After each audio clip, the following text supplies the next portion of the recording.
merasa tak berarti, jalan dengan tanpa harapan, lalu tangan yang berlubang paku menjamah jadi hidup baru, dan kayu yang kasar mengubahkan jalan hidup yang penuh kegagalan.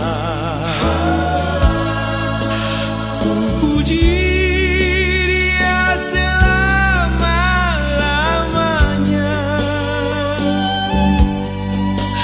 sebab salib mengubah hidupku, dan ku yakin darah Yesus yang suci sudah mengalir di Kalvari. Bila zaman berlalu, dunia mendebu, ku tetap pegang salib itu.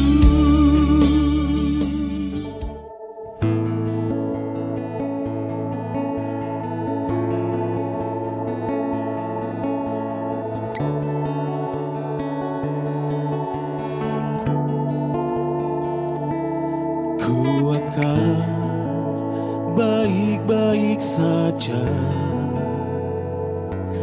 karena Engkau Yesus sumber kuatku. Percaya semua akan indah pada waktunya. Aku akan baik-baik saja.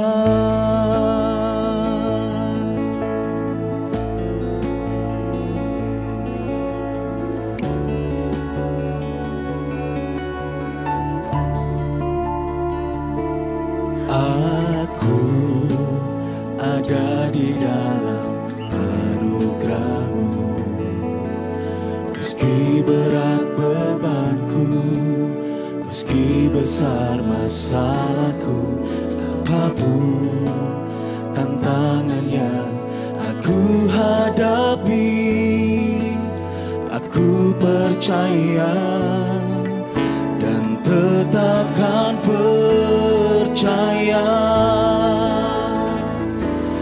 Ku akan baik-baik saja, karena Engkau Yesus sumber kuatku. Percaya semua akan indah pada waktunya. Aku akan baik-baik saja.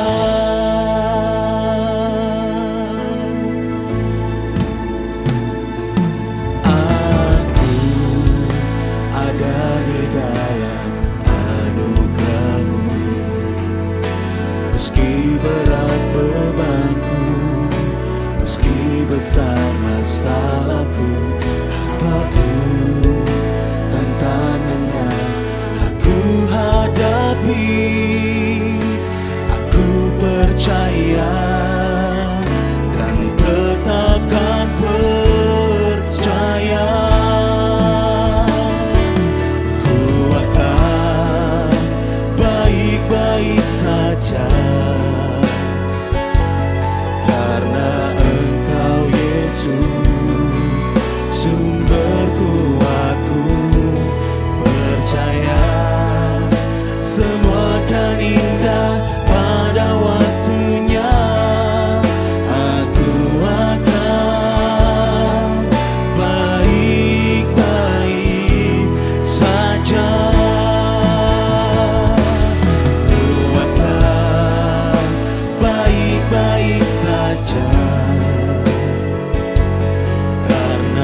karena Engkau Yesus sumber kuatku. Percaya semua akan indah pada waktunya. Aku akan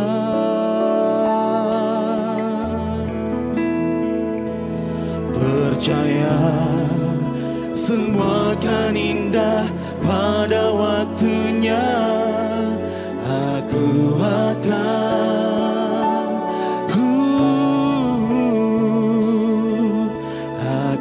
akan baik-baik saja.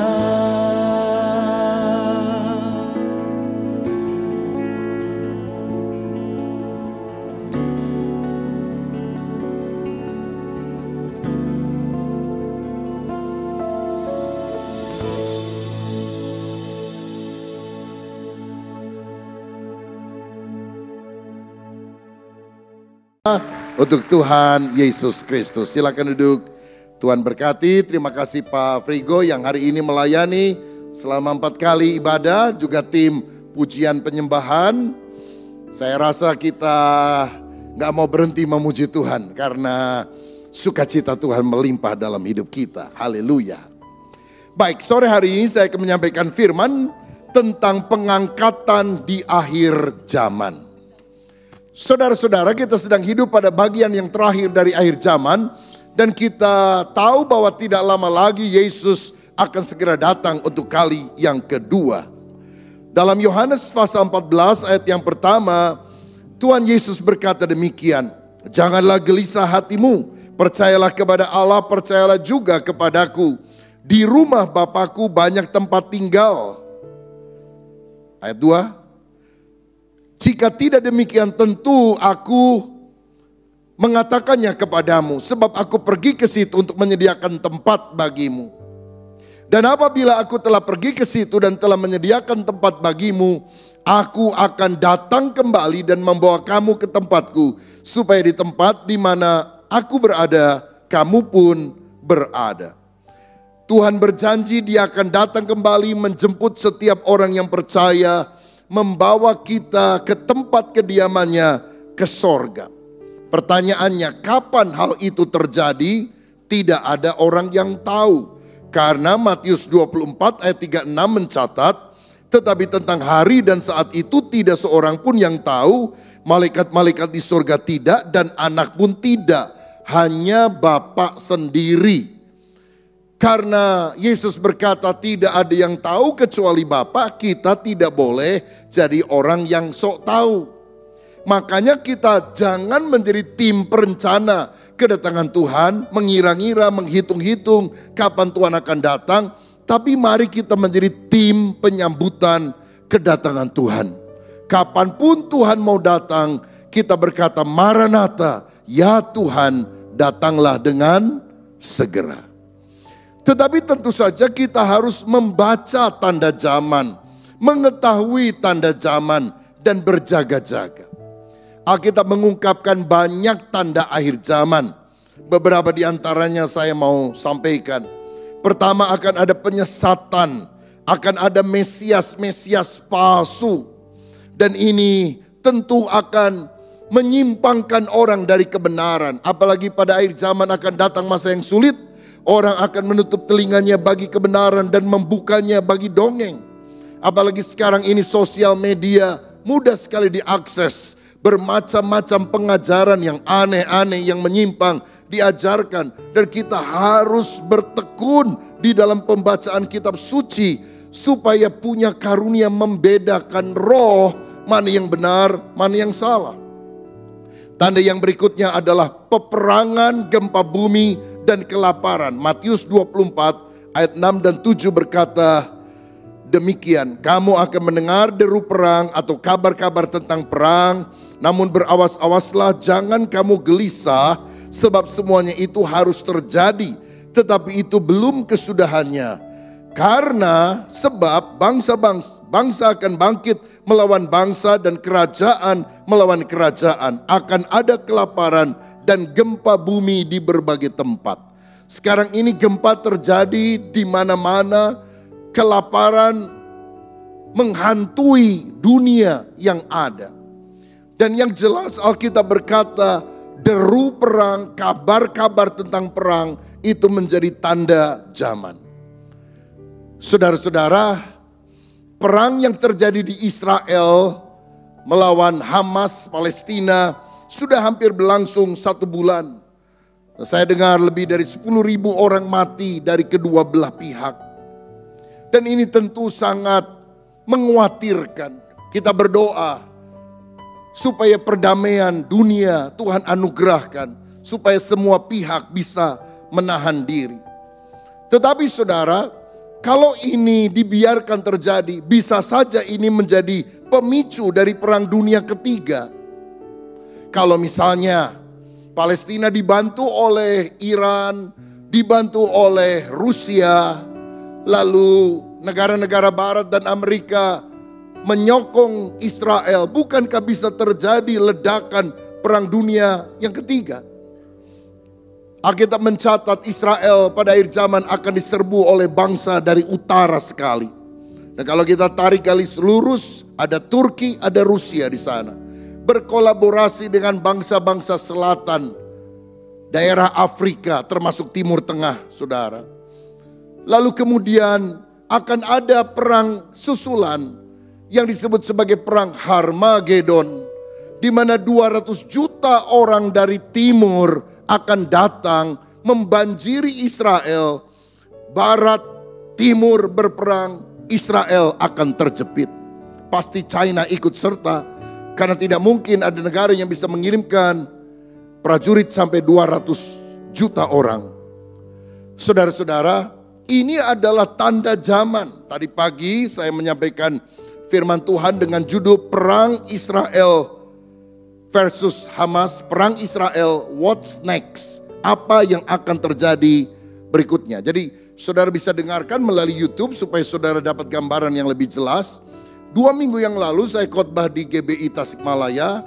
Minggu yang lalu saya khotbah online di GBI Battle, Bandung. Dan saya bicara tentang konflik Hamas versus Israel dan masa depan dunia. Dan saya lihat sudah lebih dari 500 juta orang menyaksikan khotbah yang disampaikan 1-2 minggu yang lalu. Saya harap saudara bisa mendengarkan supaya kita punya gambaran tentang apa yang akan Tuhan kerjakan pada akhir zaman ini. Alkitab juga menunjukkan yang ketiga akan muncul penyakit menular. Lukas pasal 21 ayat 11 berkata, dan akan terjadi gempa bumi yang dahsyat dan di berbagai tempat akan ada penyakit sampar. Penyakit sampar maksudnya penyakit menular dan kelaparan, dan akan terjadi juga hal yang mengejutkan dan tanda-tanda yang dahsyat dari langit. Saudara, dunia baru saja dilanda oleh COVID-19. Tapi apakah ada jaminan bahwa tidak akan ada lagi penyakit menular, bahkan yang lebih berbahaya dari COVID-19 pada tahun-tahun yang akan datang? Kita hanya bisa berharap dan berdoa. Tetapi Alkitab mengatakan pada akhir zaman penyakit menular merajalela menjadi tanda kedatangan Tuhan sudah makin singkat. Karena bumi sudah semakin tua, dosa sudah memuncak. Alkitab juga berkata tentang adanya aniaya kepada orang-orang percaya, sehingga banyak orang menjadi murtad. Dalam Lukas 21 ayat 12 dan 13 dikatakan, tetapi sebelum semuanya itu kamu akan ditangkap dan dianiaya. Kamu akan diserahkan ke rumah-rumah ibadat dan penjara-penjara. Dan kamu akan dihadapkan kepada raja-raja dan penguasa-penguasa oleh karena namaku. Akan ada penderitaan bagi orang yang percaya kepada Yesus. Alkitab berkata kepada kita dikaruniakan bukan hanya untuk percaya, tapi menderita untuk Kristus. Orang yang tidak mau menderita seperti Yesus, dia akan menyangkal. Roh Yudas Iskariot akan merajalela. Tapi orang yang bertahan sampai akhir akan diselamatkan.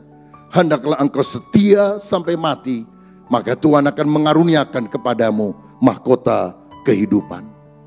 Ayat berikutnya berkata, hal itu akan menjadi kesempatan bagimu untuk bersaksi. Jadi ketika penganiayaan terjadi, bersaksilah.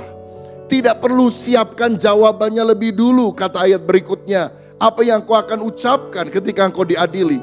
Karena Tuhan akan memberikan perkataan hikmat, sehingga kata-katamu tidak bisa ditentang oleh siapapun. Dan Alkitab berkata dalam Matius 24 ayat 14, Injil kerajaan akan diberitakan menjadi kesaksian bagi semua bangsa. Baru setelah itu tiba kesudahannya. Inilah tanda-tanda zaman yang sudah ada di depan mata kita. Dan itu tandanya Tuhan akan segera datang. Nah, tetapi sebagai orang percaya kita harus tahu bahwa Tuhan akan datang dalam dua tahap yang berbeda. Yang dibagi dalam dua selang waktu. Tahap yang pertama dikatakan Tuhan akan datang untuk menjemput umatnya. Yohanes 14 ayat 3. Tetapi kalau kita baca di dalam Yudas 1 ayat yang ke-14 dikatakan bahwa Tuhan datang dengan beribu-ribu orang kudusnya. Jadi Yohanes bilang Tuhan datang untuk menjemput umatnya. Jadi Tuhan dari sorga, umatnya di bumi. Tapi Yudas bilang Tuhan akan datang bersama dengan orang kudusnya. Berarti sama-sama dari sorga. Bagaimana kita bisa mensinkronkan ayat ini? Yang satu Tuhan menjemput umat di bumi. Yang kedua umat Tuhan bersama-sama dengan Tuhan turun ke bumi. Berikutnya kita melihat satu ayat yang lain. Matius 24 ayat 42 sampai 44. Dia akan datang seperti pencuri. Artinya tiba-tiba, mendadak. Tidak ada orang yang tahu. Tetapi Wahyu 1 ayat 7 berkata, dia akan datang dengan awan-awan dan setiap mata akan melihat dia. Berarti kedatangan Tuhan akan diketahui semua orang. Tapi kenapa Matius berkata seperti pencuri? Tidak semua orang mengetahuinya. Kalau kita lihat next slide. Kedatangan Tuhan itu terbagi dalam dua tahap. Pertama, kedatangan Tuhan di awan-awan untuk mengangkat orang yang percaya. Itu yang disebut sebagai rapture. Bahasa Yunaninya adalah harpazo. Sedangkan yang kedua, dia menjejakkan kaki di bumi. Bahasa Yunaninya adalah parousia. Untuk mendirikan kerajaan milenium 1000 tahun damai di atas muka bumi. Jadi begini, yang pertama dia tidak mendarat di bumi, dia hanya nampak di awan-awan, lalu orang percaya diangkat. Setelah selang waktu tertentu, Tuhan datang kembali ke bumi, kali ini menjejakkan kaki di Bukit Zaitun, saudara. Lalu kemudian dia akan mendirikan kerajaan 1000 tahun di muka bumi, di mana Yerusalem akan menjadi ibu kota seluruh dunia dan Yesus akan menjadi rajanya. Nah, pada tahap yang pertama, sifatnya tiba-tiba seperti pencuri ketika suasana aman damai. 1 Tesalonika 5 ayat 3. Tujuannya mengangkat orang percaya dan tidak semua manusia melihatnya. Tetapi tahap yang kedua, semua orang akan melihat kedatangan Tuhan. Dia akan datang sebagai raja, mendarat di Bukit Zaitun, mengakhiri masa antikristus, mendirikan kerajaan 1000 tahun di bumi yang ibu kotanya adalah Yerusalem. Kalau kita tidak membedakan dua tahap kedatangan Tuhan, kita akan bingung karena ayat-ayat firman tampaknya ada yang bertentangan satu dengan yang lain. Nah, jadi apa peristiwa terdekat yang akan kita hadapi di depan mata kita? Pengangkatan orang percaya. Saya mau bacakan ayatnya dari 1 Tesalonika 4 ayat 16 dan 17. Sebab pada waktu tanda diberi, yaitu pada waktu penghulu malaikat berseru dan sangkakala Allah berbunyi, maka Tuhan sendiri akan turun dari sorga dan mereka yang mati dalam Kristus akan lebih dahulu bangkit. 17 bersama-sama. Sesudah itu kita yang hidup, yang masih tinggal akan diangkat bersama-sama dengan mereka dalam awan menyongsong Tuhan di angkasa. Demikianlah kita akan selama-lamanya bersama dengan Tuhan. Jadi menurut ayat ini Tuhan Yesus akan turun dari sorga. Lalu orang-orang yang mati dalam iman percaya Yesus dari abad ke abad akan dibangkitkan. Kalau saudara punya anggota keluarga, mungkin orang tuamu, saudaramu yang meninggal tapi beriman kepada Kristus, akan datang hari di mana kubur akan terbelah dan orang-orang yang beriman akan dibangkitkan oleh Tuhan Yesus Kristus. Seperti Tuhan pernah membangkitkan Lazarus, Tuhan akan membangkitkan orang-orang yang sudah mati. Tetapi beda dengan Lazarus yang kemudian mati lagi. Orang yang dibangkitkan pada kebangkitan ketika Yesus datang tidak akan pernah mati sampai selama-lamanya, karena mereka akan mengenakan tubuh kemuliaan. Begitu juga orang percaya yang masih hidup tidak akan mati, tapi diubahkan dengan tubuh kemuliaan atau tubuh kebangkitan. Jadi akan ada satu generasi yang tidak akan pernah mati. Generasi apa itu? Generasi yang masih hidup ketika Yesus datang untuk kali kedua. Kalau saudara dan saya masih hidup pada waktu Yesus datang, kita tidak akan pernah mati. Doa saya, Tuhan, kalau Engkau berkenan, biar aku bisa melihat Engkau ketika Engkau datang di awan-awan. Aku tidak akan mati. Aku diubah dalam sekejap mata mengenakan tubuh kemuliaan. Lalu diangkat bersama dengan Tuhan. Apa itu tubuh kemuliaan? Tubuh seperti yang dimiliki Yesus setelah bangkit dari antara orang mati. Bisa pindah cepat, bisa nampak, bisa hilang, tembus tembok, tidak dibatasi oleh ruangan. Bisa makan walaupun tidak harus makan. Inilah tubuh yang luar biasa, bukan darah dan daging yang lemah yang bisa sakit-sakitan. Tapi tubuh seperti yang dimiliki oleh Yesus setelah dia bangkit dan sifatnya kekal. Dan dengan tubuh itu kita akan masuk ke dalam kerajaan sorga dan memilikinya sampai selama-lamanya. Saudara-saudara, setelah orang yang mati dibangkitkan dan orang yang hidup diubahkan, maka kita akan diangkat menyongsong Tuhan di angkasa. Tuhan datang, kita terangkat semuanya. Jadi semua aksesoris dunia ini lepas. Karena itu mengapa waktu Yesus bangkit, kain kafannya itu tidak dibawa, saudara. Karena dia sudah mengenakan tubuh kemuliaan. Jadi kalau gambar di depan masih ada bajunya ya. Tapi sebetulnya bukan baju biasa yang kita miliki sekarang, karena semuanya akan ditinggalkan. Tapi tubuh kemuliaan akan diberi kemuliaan Tuhan. Kita ketemu Tuhan di awan-awan. Lalu kita bisa nyanyi di sana. Ada pertemuan di udara, pertemuan yang manis. Saya rindu bertemu di sana, jauh di udara. Bisa nggak lagunya? Nggak bisa. Diturunin lagi nanti saudara. Itu jadi lagu wajib itu nanti. Waktu pengangkatan mesti belajar dulu ini.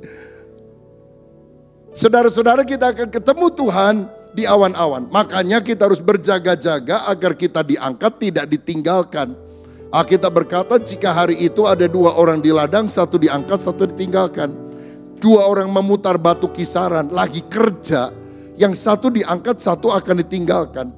Yang diangkat berjumpa dengan Yesus, masuk kerajaan sorga. Yang ditinggalkan akan masuk masa aniaya yang diperintah oleh antikristus.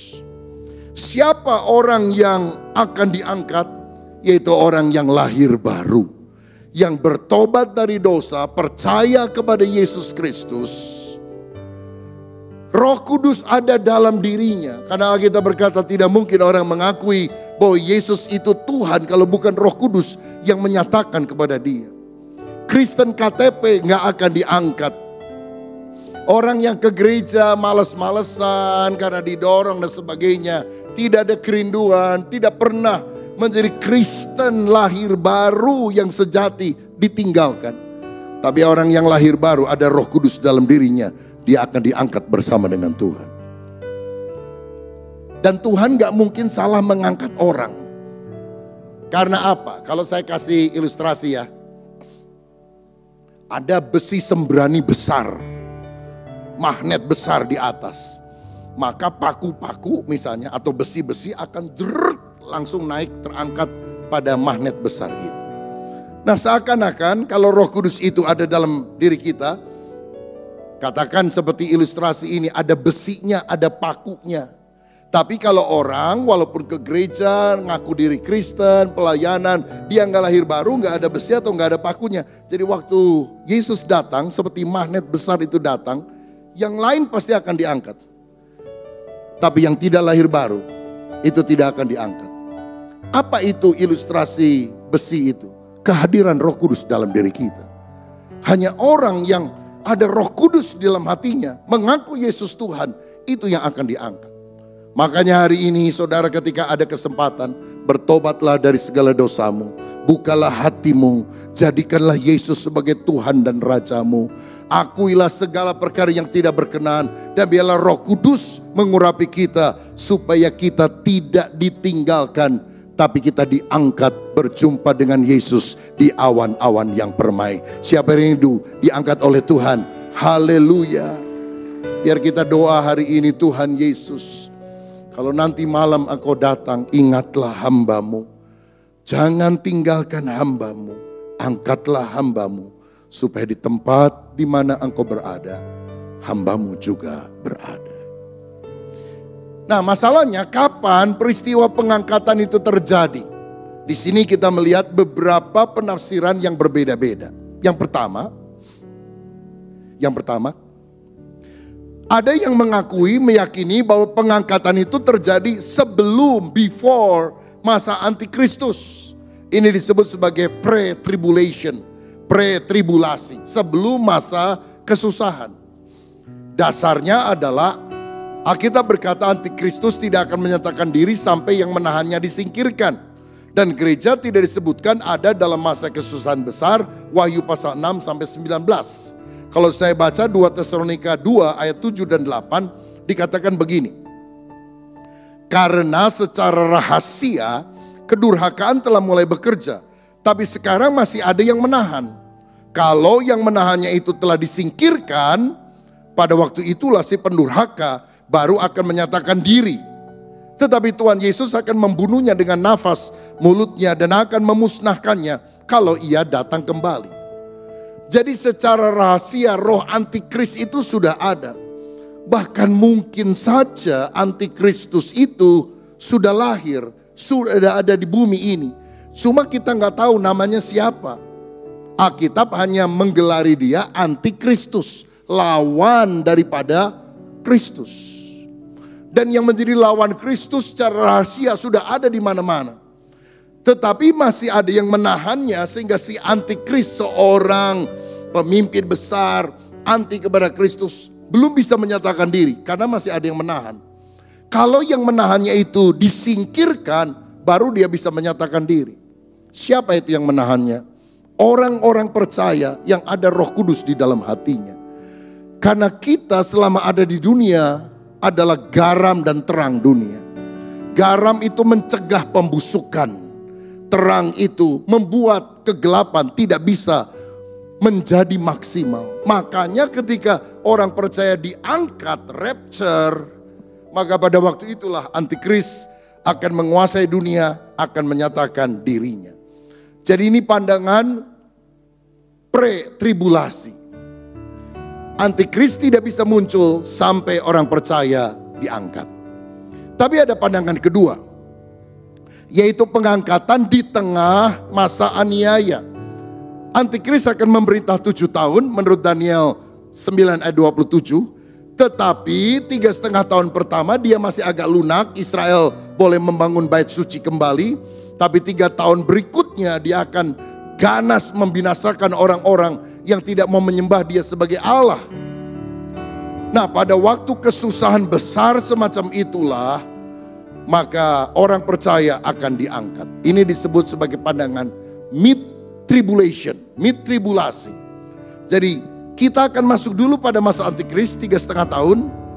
Tapi kemudian kita akan diangkat setelah 3,5 tahun itu dan tidak mengalami paruh waktu yang kedua di mana antikris akan menekan bumi dengan garangnya.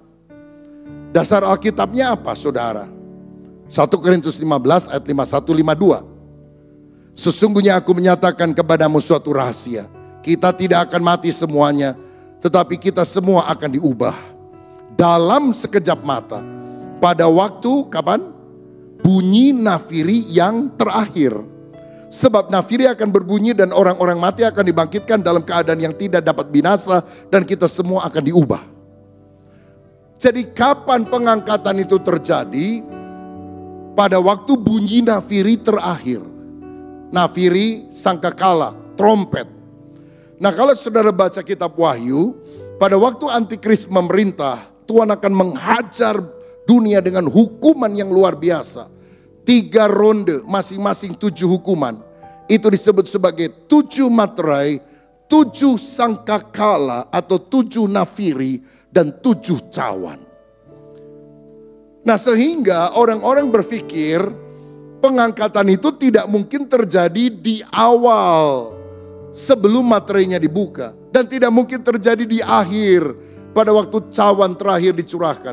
Itu akan terjadi pada nafiri terakhir, berarti di tengah.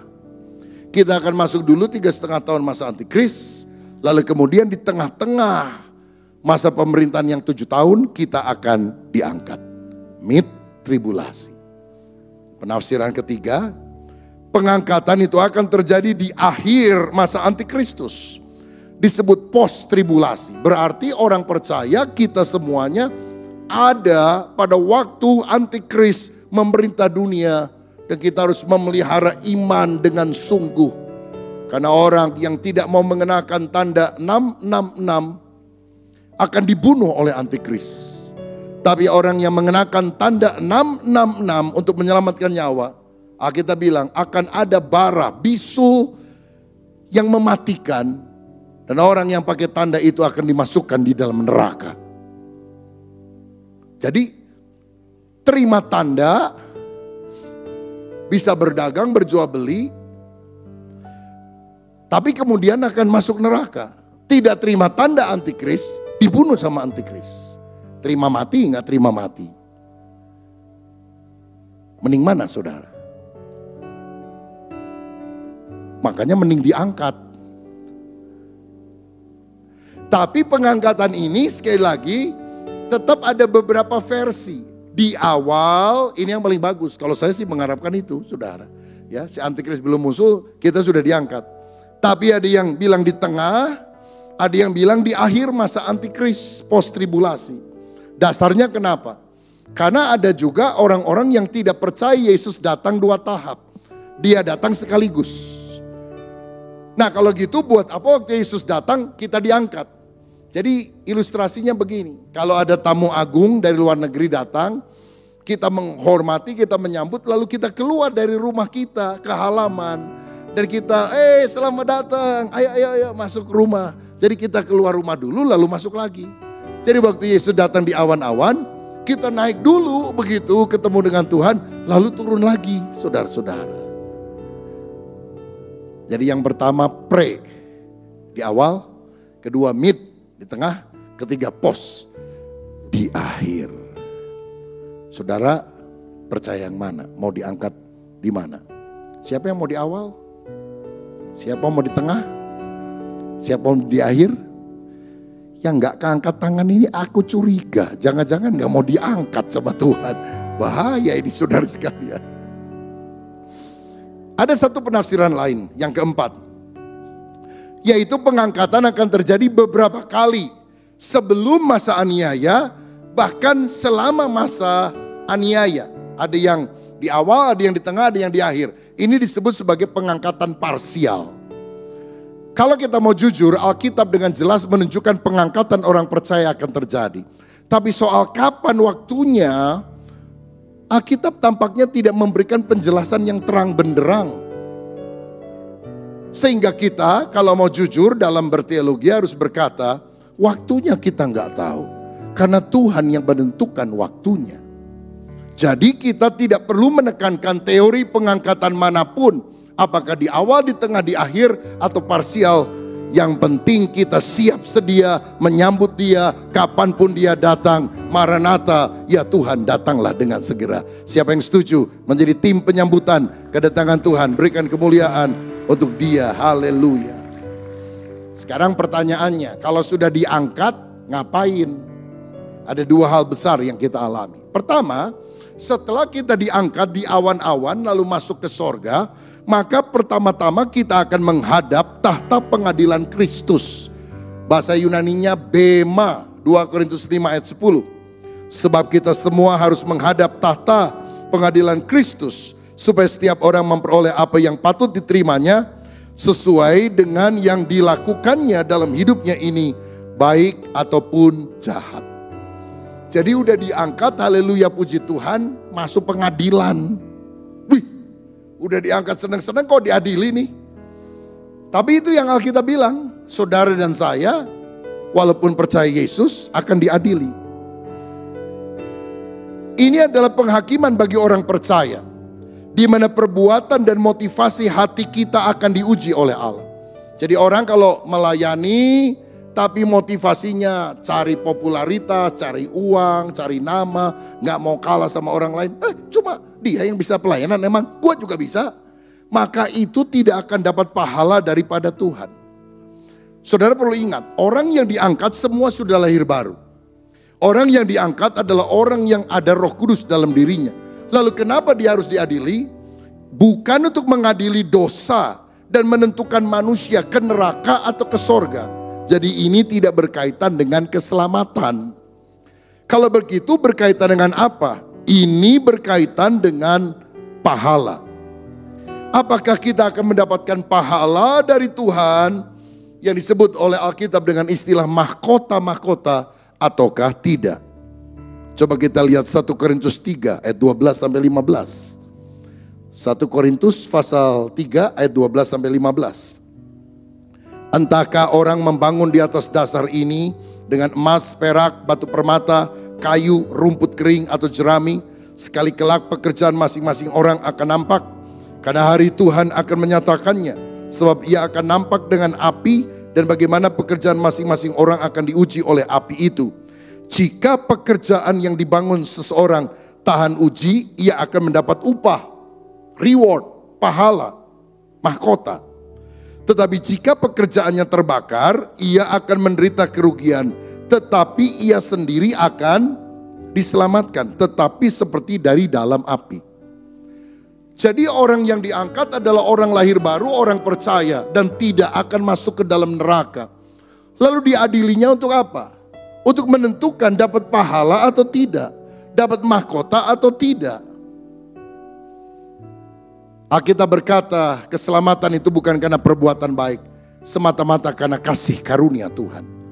Tetapi setelah kita selamat, kita harus berbuat baik. Karena kita ini buatan Allah, diciptakan dalam Kristus Yesus untuk melakukan pekerjaan baik. Berarti keselamatan adalah anugerah Tuhan, pemberian dari Tuhan.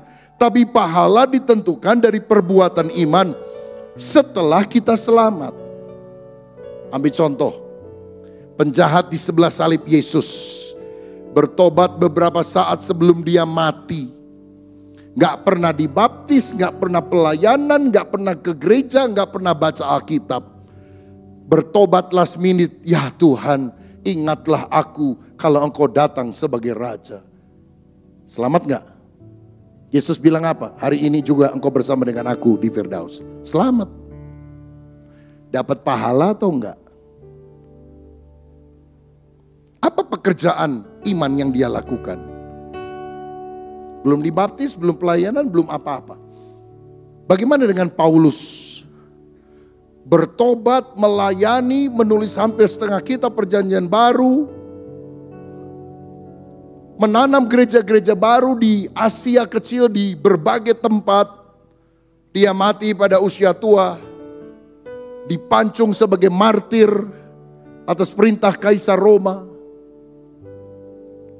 Saya percaya keselamatannya sama. Orang yang disalib Yesus selamat. Paulus selamat. Bedanya apa? Pahalanya beda. Mahkotanya beda.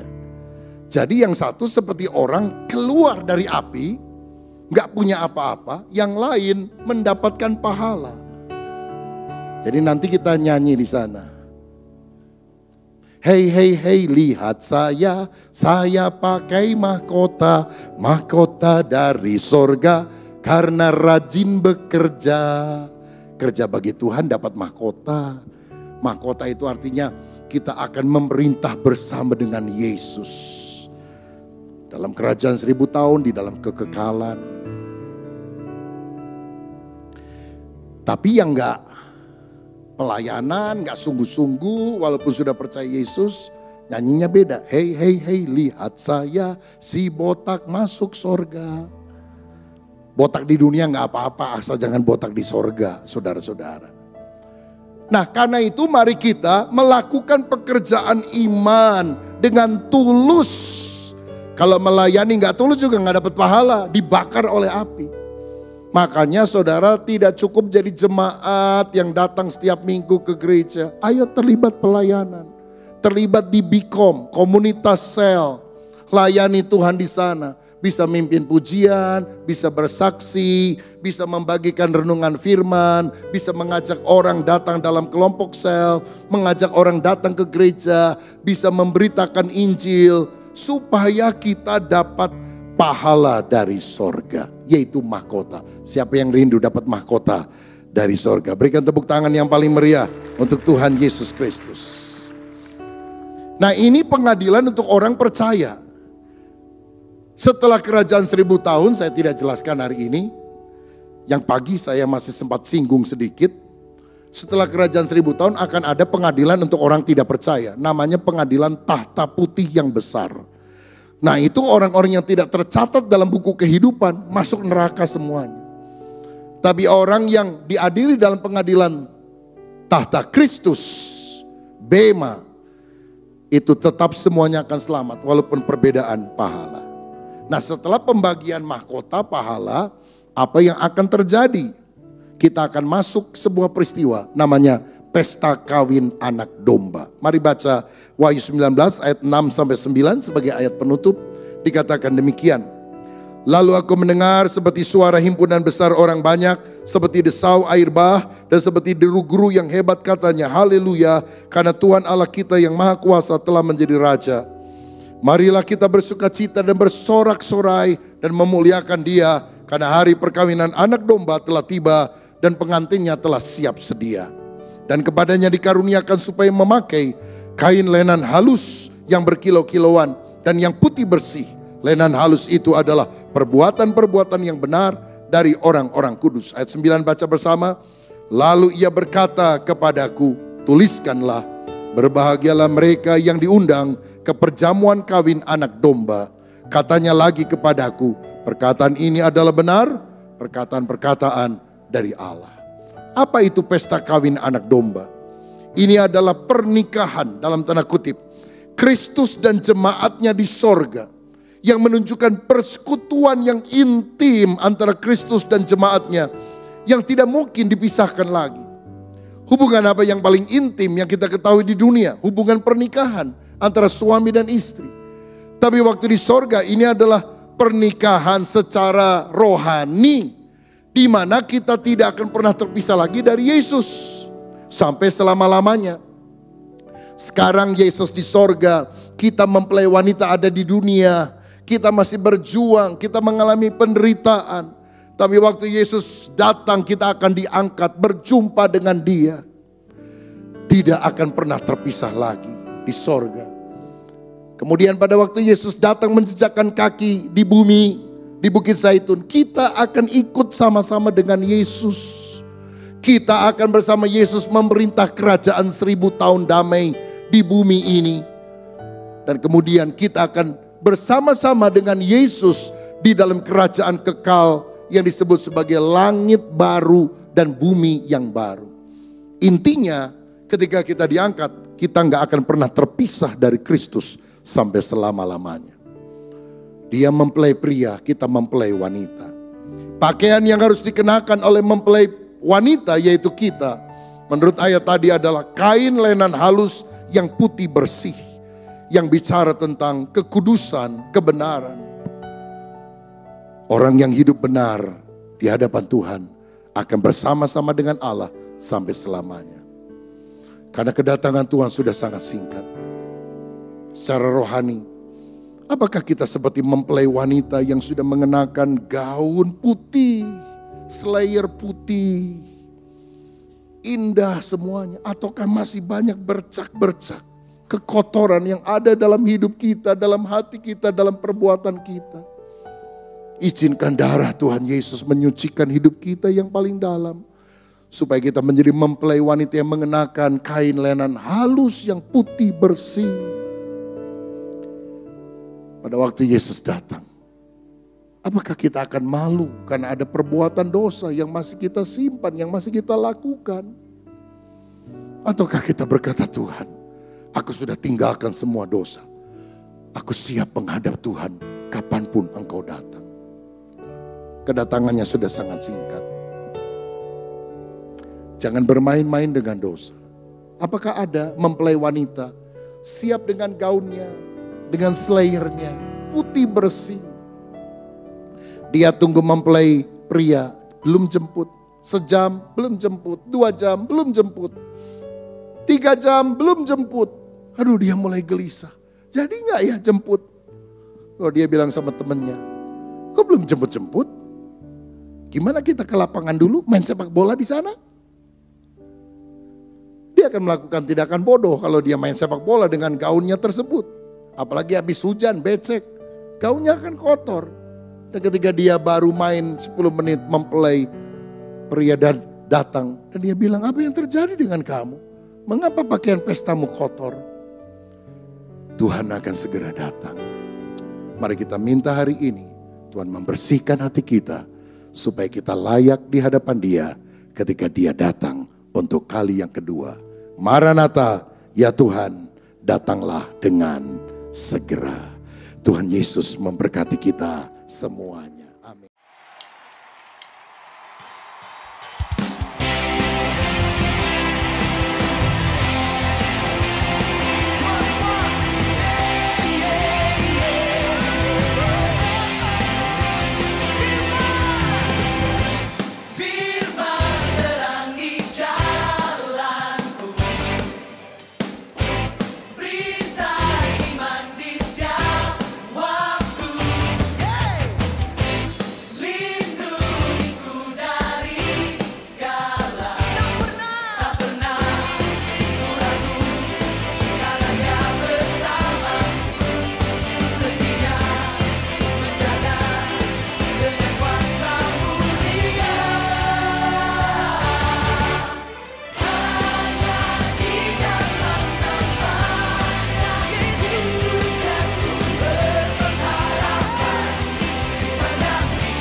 atas